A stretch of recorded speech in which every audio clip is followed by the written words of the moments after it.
life bengekho mnandi emndenini waNxumalo. Sibonelo noSizwe bebebhekane nezinkinga. Bebebiza isibongo saNxumalo ekubeni bengahamhlongo.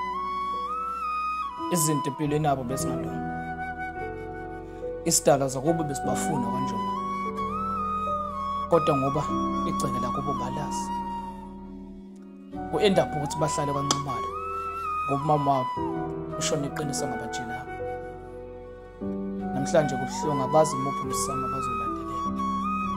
Isidala sebafuna. Kephi kuba balazi.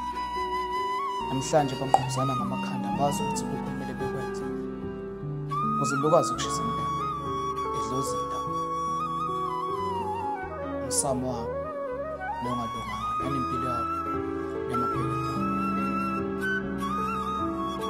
uSizwe ngenxa yedokotela wagcina enze iphutha lokuthebula lesizathu engahlosile.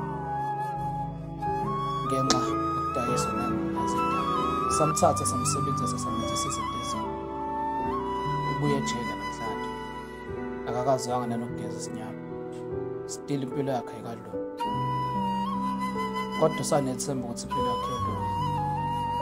Mhla awushisa impepho.